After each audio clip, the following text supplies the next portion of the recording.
After high school was over and it was time to face the real world, did you ever feel like there's a few things you wish you would have learned while you were there, but didn't get the chance to?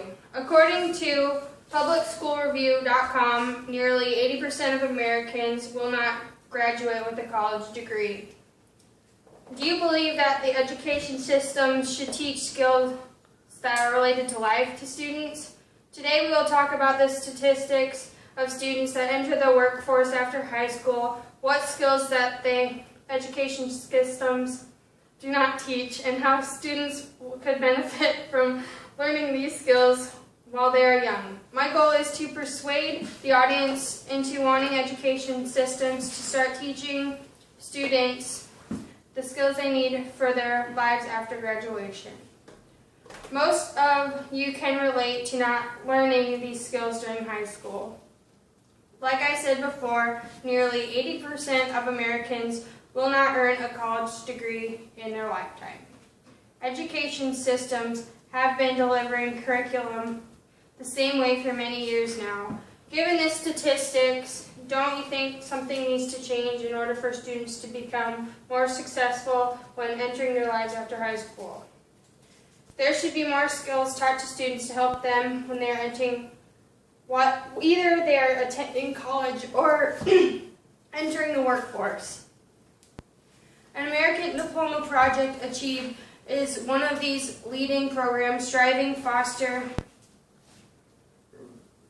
for the real-world readiness among public school students. As Achieve reveals, to close the expectation gap and better prepare students for college and workplace, states must ensure that high school standards reflect the real-world skills and knowledge students need to be successful after they graduate. That information is from achieve.org.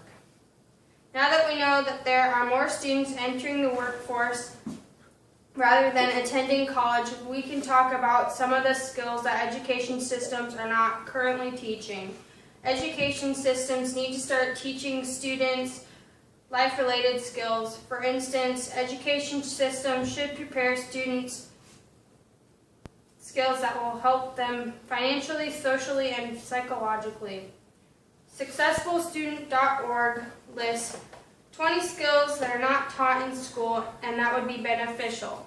The skills listed are conversation, thinking, how to handle money, dating and romantic relationships, the government, how to survive without certain technology, home repair, car repair, understanding credit, knowing the basics of cooking, the Bible, manners, guns, finding a job, healthcare, self-defense, learning from failure and not receiving a trophy of participation, first aid and CPR and AED and that stuff, time management, and the law. In my research, I learned that about 50% of the people I interviewed did not know how to do taxes. Knowing how to do taxes will help you later in life, potentially saving you time and money, not to mention a headache. Along with taxes, students should learn how to handle money responsibly and be taught the difference between good and bad credit. Another thing students should be taught is how an interview process works. It is important in the business world to understand how to behave professionally, what attire to wear, and what a good handshake feels like, what to say and what not to say, and those sorts of things. Not only is it important, but it is also important to know how to build a good professional resume and cover letter, and also know that sending a thank you after an interview is crucial and helps you look good to employers. After knowing what kinds of skills that are not taught in schools, we can take a look at how this might be beneficial to the students. Knowing these skills can help students with their future. Livestrong.com states that life skills help your child through the turbulence of adolescence and help him steer clear of irresponsible decisions throughout his life.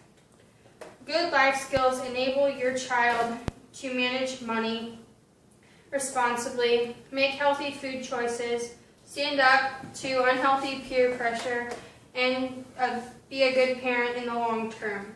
These skills will not only help them in the few short years after high school, but these skills will stick with them for the lifetime. Now that we know the statistics of what students do after high school, whether it be joining the workforce or attending college, the list of skills that education systems do not teach these students, and how the students would benefit from learning them, we can make a clear decision on whether these skills should be included in the curriculum or not.